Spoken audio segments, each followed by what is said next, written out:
Halo warga Ler Series, bagaimana kabar kalian hari ini? Apakah masih terjebak di dunia roh, dunia kegelapan, atau jangan-jangan masih terjebak di dunia mimpi yang penuh dengan loli-loli cantik dan imut? Saya berharap semoga kita segera berpindah di dunia yang dimana keinginan kita semuanya tercapai. Hari ini kita akan membahas World of Immortal episode ke-21, yang dimana sebelumnya Xiao Chen yang telah memenangkan pertarungan melawan iblis penghuni sungai darah, kini dia berteleportasi di sebuah pulau naga dan berpisah dengan teman-temannya. Jadi, siapkan diri kalian dan jangan lupa untuk tekan like, subscribe, dan aktifkan notifikasinya agar kalian tidak ketinggalan cerita seru lainnya. Langsung saja, tanpa banyak basa-basi, kita masuk ke ceritanya. 像是座宫殿遗迹，古山，还有那座死亡之。从这幅画看，龙族被镇压是兰诺。 Di awal cerita, Xiao Chen berdiri di luar Gunung Suci bersama teman-temannya. Ia tengah berpikir tentang Jiuzhou yang juga memiliki tugu suci, yang berarti tempat itu mungkin juga dalam bahaya. Tiba-tiba, Liu Mu muncul di hadapan Xiao Chen bersama Biksu Yizhen menggunakan teknik teleportasi. Ternyata, mereka memang tengah mencarinya. Melihat kedatangan mereka, Xiao Chen langsung menanyakan kabar teman-temannya, termasuk wanita bercadar yang sebelumnya bersamanya. Biksu Yizhen menjelaskan bahwa Liu Ruyan dan Yanqing telah menemukan tempat aman untuk menetap, sementara ia dan Liu Mu sengaja keluar mencarinya. Liu Mu menambahkan, di sekitar mereka ada beberapa formasi teleportasi yang membuat semua orang kemungkinan terpencar, termasuk wanita bercadar itu. Namun, di tengah percakapan, kepulan asap tiba-tiba muncul di belakang Xiao Chen. Hanya Keke yang menyadarinya, sementara yang lain masih fokus berbicara. Tanpa buang waktu, Xiao Chen segera memerintahkan Undead untuk mengambil telur naga yang mereka sembunyikan dan segera menyusul setelah berhasil mendapatkannya. Tak lama, Keke bergegas menuju sumber asap tersebut. Di sana terlihat seekor Raja Naga Merah tengah bertarung sengit melawan Raja Naga Hijau.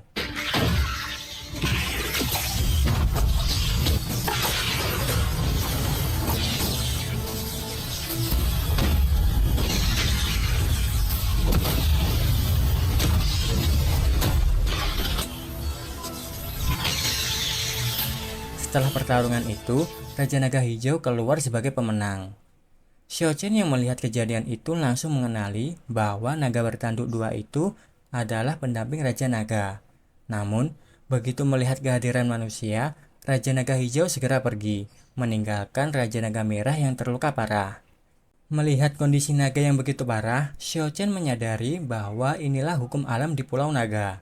Hanya yang terkuat yang bisa bertahan. Dengan jantung yang terluka parah, ia sudah tidak memiliki harapan untuk bertahan hidup. Saat itu, Keke tiba-tiba mengeluarkan sebuah benda bercahaya dari atas kepalanya. Cahaya itu menyelimuti Raja Naga Merah, membuatnya sadar kembali dan seketika langsung pergi meninggalkan mereka.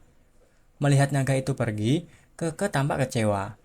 Xiao Chen kemudian menenangkan Keke, menyadari bahwa jika naga itu memang tidak mau dibantu, maka tidak ada yang bisa mereka lakukan selain berharap ia bisa bertahan hidup. Adegan bergeser ke tempat Liu Ruyan dan Yanqing berada.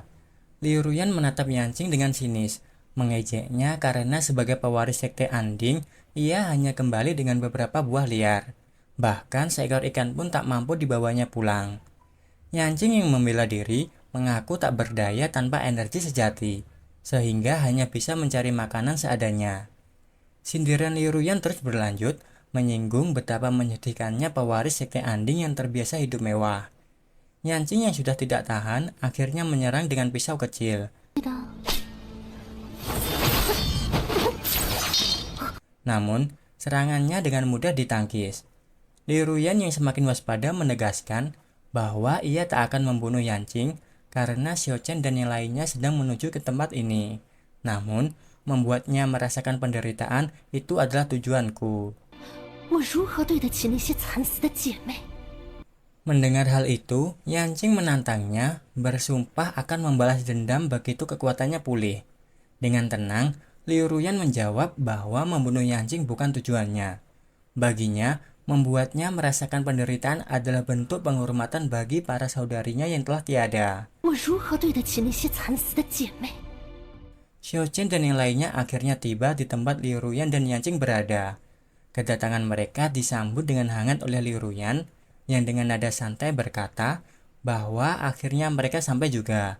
Ia juga menyebut bahwa saat itu ia sedang meminta Yanqing untuk bersih-bersih dan menyuruh lainnya untuk bisa beristirahat terlebih dahulu. Di sisi lain, Yanqing yang melihat kedatangan mereka semua tampak kesal. Tanpa berkata apa-apa, ia memilih untuk menjauh dan menghindari interaksi dengan mereka. Adegan beralih ke sebuah tempat bersalju, di mana para undead tengah mencari telur naga yang sebelumnya mereka sembunyikan. Setelah beberapa waktu, mereka akhirnya menemukannya dan dengan cepat membawanya kembali kepada Xiaochen dan yang lainnya. Saat diperiksa, terlihat bahwa kondisi telur tersebut sudah sedikit retak. Melihat hal itu, Xiaochen langsung bertanya kepada para undead apakah mereka telah memecahkan telur naga tersebut. Namun, mereka segera membantahnya, mengatakan bahwa mereka tidak melakukan apapun terhadapnya. Keke yang penasaran mencoba mendekati telur naga. Tiba-tiba, telur itu mulai mengeluarkan cahaya terang.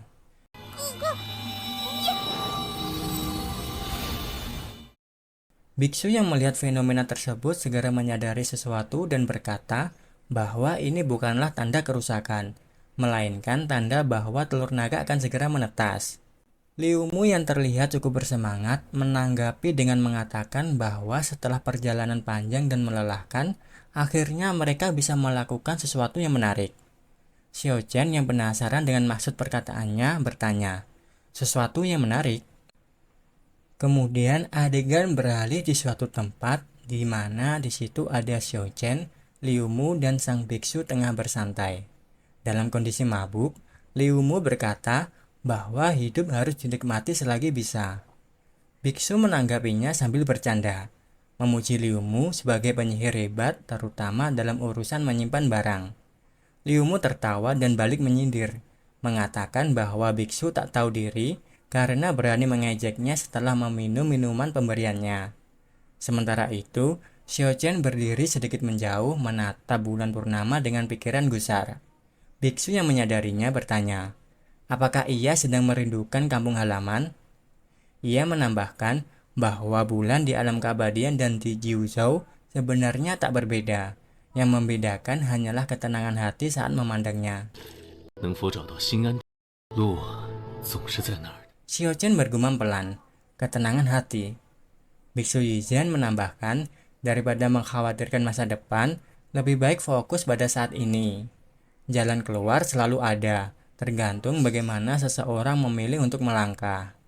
Xiaochen tersenyum kecil dan menyadari sesuatu. Sepertinya, aku hanya mencari masalah untuk diriku sendiri. Biksu kemudian melihat langit dan berkata bahwa bulan bersinar terang malam ini, menjadikannya waktu yang tepat untuk berlatih bela diri. Ia kemudian mengajak Xiaochen untuk bertanding sebentar. Tanpa ragu, Xiaochen langsung menerima tantangan tersebut. Xiaochen dan Biksu mulai menunjukkan kemampuannya masing-masing dalam latihan mereka. Keduanya semakin menikmati pertarungan tersebut, merasakan perkembangan dalam teknik yang mereka kuasai.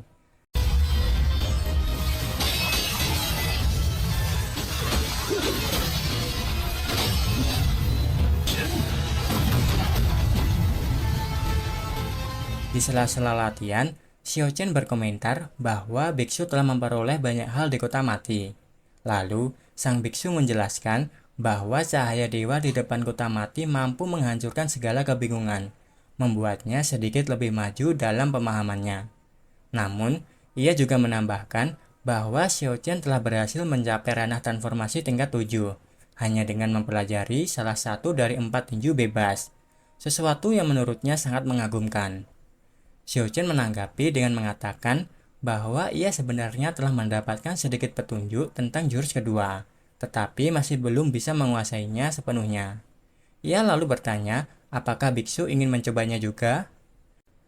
Tanpa ragu, Biksu Yizhen menyetujuinya. Keduanya pun kembali menunjukkan teknik yang telah mereka pelajari sebelumnya. Kali ini, biksu menggunakan jurus pelindung Dharma berkah langit Sedangkan Xiao Chen mengeluarkan jurus penentang tatanan kedua. 此将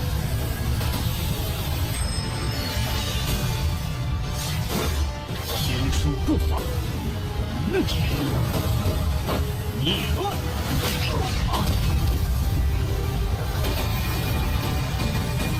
Energi dari kedua serangan itu pun saling berbenturan dengan dahsyat. Saat merasakan benturan energi, Biksu Yizhen menyadari sesuatu. Ia merasakan bahwa teknik Xiao Chen secara perlahan menyerap energi sejatinya, sehingga membuatnya sedikit terkejut. Di sisi lain, Liu Mu yang sedang tertidur tiba-tiba terbangun saat merasakan energi yang kuat. Dengan cepat, ia langsung membuka teleportasi untuk memindahkan Biksu Yizhen sebelum terkena dampak kekuatan Xiao Chen. Pada akhirnya, serangan Xiao Chen justru menghantam sebuah bukit yang ada di belakang mereka.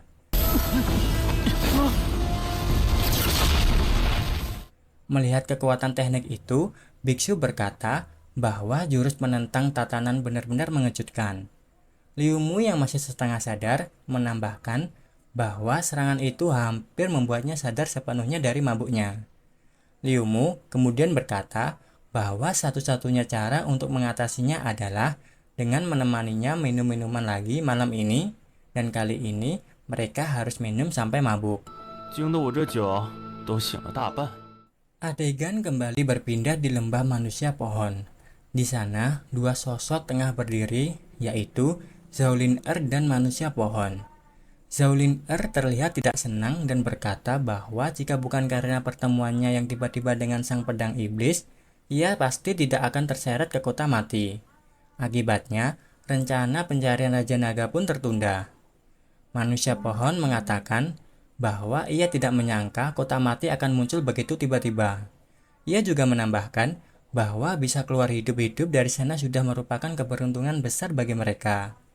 Menyadari situasi semakin berbahaya, Raja Pohon menegaskan bahwa mereka harus segera menemukan Raja Naga dan meninggalkan pulau ini secepat mungkin sebelum keadaan semakin memburuk.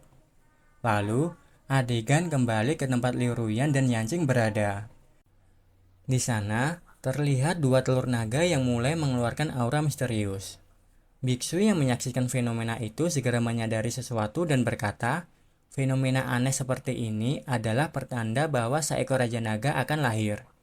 Tak lama, salah satu telur mulai retak, melayang ke udara lalu pecah. Dari dalamnya, lahirlah seekor Raja Naga baru. Beberapa saat kemudian, telur satunya mengikuti proses yang sama, menetas dan melahirkan naga lainnya. Melihat kedua naga tersebut, Xiao Chen mengamati dengan seksama dan berkata, Raja Naga Hijau, kepala leluhur naga, dan keduanya adalah pendamping Raja Naga. Salah satu Raja Naga yang baru lahir langsung berlari kecil dan mulai bermain kejar-kejaran dengan kekeh. Sementara itu, naga yang satunya justru mendekati Biksu seolah memilihnya sebagai tuannya. Sepertinya, ia telah memilihmu sebagai tuannya, ucap Xiao Chen. Namun, Biksu tampak ragu dan menolak. Telur naga ini kau dapatkan dengan susah payah, bagaimana mungkin aku menerimanya begitu saja tanpa usaha? Xiao Chen menanggapi dengan tenang, Raja Naga memiliki roh sendiri. Jika ia telah memilihmu, berarti kalian berjodoh. Tidak perlu menolaknya. Momen damai itu tiba-tiba pecah ketika Liu Mu datang dan bertanya, apa yang kalian lakukan di sini? Tiba-tiba, Raja Naga yang sedang bermain dengan kekeh melesat ke arah Liu Mu dan mencoba mendekatinya. Namun, Liu Mu malah sebaliknya. Ia enggan untuk didekati oleh naga kecil tersebut. Liu Mu lalu mencoba melepaskan diri dari perhatian Raja Naga yang tampaknya tertarik padanya dan malah menyuruhnya pergi dan menjauh darinya. Namun, naga kecil itu justru semakin mendekatinya dengan penuh kesenangan. Kemudian, Biksu menatap Xiao Chen dan bertanya, apa rencanamu selanjutnya? Xiao Chen menjelaskan bahwa di kota mati, ia pernah bertemu dengan seorang dewi yang membawanya ke alam keabadian. Jika ingin kembali ke Jiuzhou, ia harus menemukan dewi tersebut terlebih dahulu. Mendengar hal itu, Biksu mengangguk dan menyampaikan bahwa ia berencana mencari tempat yang aman untuk membesarkan Raja Naga, karena mereka masih terlalu kecil untuk dibiarkan tanpa perlindungan. Xiao-Chen memahami keputusan tersebut dan menegaskan bahwa mereka akan bertemu kembali di lain waktu. 那我们，他选择法师就是与法师有缘。 Lalu, Biksu Yizhen akhirnya pergi dengan Raja Naga dan meninggalkan Xiao-Chen bersama teman-temannya yang lain. Setelah itu, terlihat Xiao-Chen dan yang lainnya juga pergi meninggalkan tempat tersebut. Di tengah perjalanan, tiba-tiba terdengar suara seseorang meminta tolong. Mereka melihat seorang pria yang tengah dikejar oleh kepulan asap hitam bercampur warna merah. Dia adalah Niu Ren dari suku barbar Pulau Naga.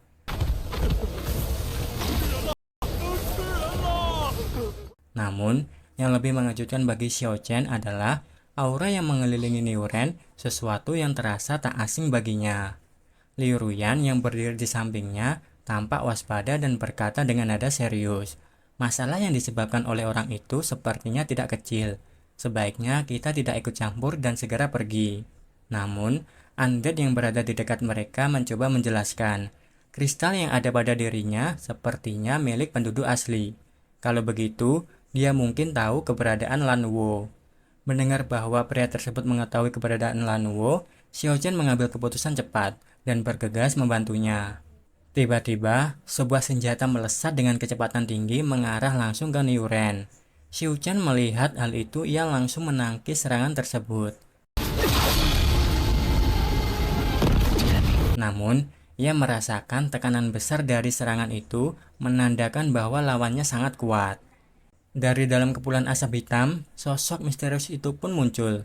Sosok itu tidak lain adalah makhluk iblis yang haus akan energi kehidupan. Xiao-Chen langsung mengingat dan mengenali makhluk tersebut yang tak lain adalah orang yang dulu berada di dalam peti di kota salju. Tak menunggu lama, iblis itu melepaskan energi dahsyat yang mengguncang area sekitar. Keke yang melihat hal itu segera bergerak untuk membantu Xiao-Chen. Xiao-Chen tak tinggal diam, ia langsung mengaktifkan teknik pelindungnya untuk menahan gelombang energi tersebut. Sementara itu, Keke mengeluarkan sebuah benda yang sebelumnya digunakan untuk membantu Raja Naga, dan kini ia gunakan kembali untuk melawan iblis.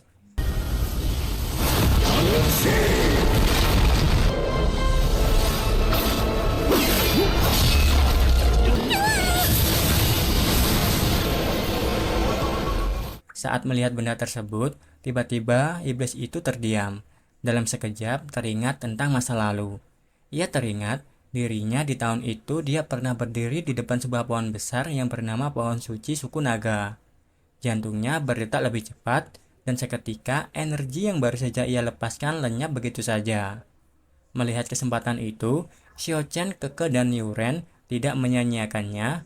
Mereka segera bergegas menjauh dari tempat tersebut, meninggalkan iblis yang masih terhanyut dalam kenangan masa lalunya. Dengan keadaan yang semakin genting, cerita World of Immortal episode 21 berakhir di sini. Tulis di kolom komentar, apakah Xiao-Chen dan teman-temannya berhasil kabur dari iblis tersebut dan menemukan tentang keberadaan Lan Wo? Jadi, jangan lewatkan kelanjutan kisah seru ini di episode berikutnya. Dan tentu saja, dukung terus channel ini dengan menekan tombol like, subscribe, dan aktifkan lonceng notifikasinya supaya kalian tidak ketinggalan saat episode terbaru rilis. Sampai jumpa!